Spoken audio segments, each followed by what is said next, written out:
Hi, ഇന്ന് നമുക്ക് cucumber അല്ലെങ്കിൽ കക്കിരി ഉപയോഗിച്ചിട്ട് പെട്ടെന്ന് ഉണ്ടാക്കുന്ന ഒരു കറീൻ്റെ റെസിപ്പി കാണാം.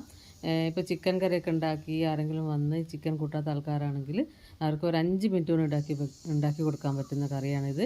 ഇത് പുട്ട്, വെള്ളയപ്പം, ചപ്പാത്തി അങ്ങനെ എല്ലാ ബ്രേക്ക്ഫാസ്റ്റിൻ്റെ കൂടെയും ഡിന്നറിനൊക്കെ ഉണ്ടാക്കാൻ പറ്റുന്ന ഒരു കറിയാണ്. തേങ്ങാപ്പാലൊന്നും പിഴിയേണ്ട ആവശ്യമില്ല, പെട്ടെന്ന് ഉണ്ടാക്കാൻ പറ്റും. നമുക്ക് വീഡിയോ കണ്ടു നോക്കാം. ഞാനിവിടെ ഒരു അത്യാവശ്യം വലിപ്പമുള്ളൊരു കക്കിരി നന്നായി കഴുകി, ഞാൻ കഞ്ഞിവെള്ളത്തിലിട്ടിട്ടാണ് കഴുകിയത്. കഞ്ഞിവെള്ളത്തിലോ അല്ലെ ഉപ്പ് വെള്ളത്തിലോ ഇട്ടിട്ട് നന്നായിട്ട് കഴുകിയെടുക്കാം. ഇത് തൊലി കളയാണ്ടാണ് ചെത്തിയെടുക്കുന്നത്, മുറിച്ചെടുക്കുന്നത്. അതിനുശേഷം ഒരു പാന് വെച്ച് ഞാനതിലേക്ക് കുറച്ച് ചെറിയുള്ളി ചെറുതായി കട്ട് ചെയ്തെടുത്ത് വഴറ്റി. ഇനി അതിലേക്ക് കക്കിരി, കുറച്ച് ഇഞ്ചി, പച്ചമുളക് ചേർത്തിട്ട് നന്നായിട്ട് ഇളക്കിയെടുക്കുക. ഒന്ന് നന്നായിട്ട് വഴറ്റിയെടുത്താൽ മതി.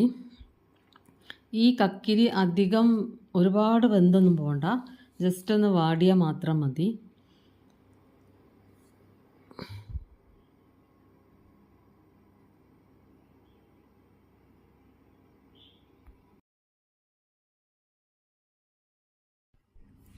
ഇത് നന്നായിട്ട് ഇളക്കി കൊടുക്കുക. എല്ലാ വശവും നന്നായിട്ട് ഇളക്കി മിക്സ് ചെയ്തതിന് ശേഷം ഇതിൽ ആവശ്യത്തിന് ഉപ്പ് ചേർത്ത് കൊടുക്കുക. അതിന് ശേഷം ഇളക്കി ഒരു 2 to 3 മിനിറ്റ്, അധികം വേവാൻ പാടില്ല, ഒരു 2 to 3 മിനിറ്റ് ഒന്ന് അടച്ച് വെച്ചൊന്ന് സിമ്മിലാക്കി വേവിച്ചെടുക്കുക. ആ സമയത്ത് ഇതിലേക്ക് ഒരു 1/2 ടീസ്പൂൺ കോൺസ്റ്റാർച്ച് എടുത്ത് കുറച്ച് വെള്ളത്തിൽ നന്നായിട്ട് മിക്സ് ചെയ്തിട്ട് കട്ടയൊന്നുമില്ലാതെ നന്നായിട്ട് ഇളക്കിയെടുത്ത് ഇതിലേക്ക് ഒഴിച്ചു കൊടുക്കുക.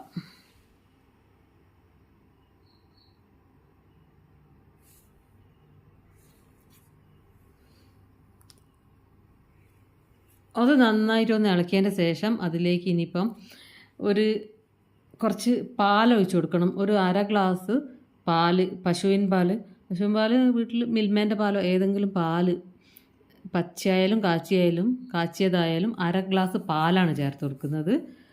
പാൽ ഒഴിച്ചതിന് ശേഷം നന്നായിട്ട് തിളച്ച് വരണം. അധിക നേരം തിളയ്ക്കൊന്നും വേണ്ട, ഒന്ന് ജസ്റ്റ് ഒരു തിള വന്നാൽ മതി.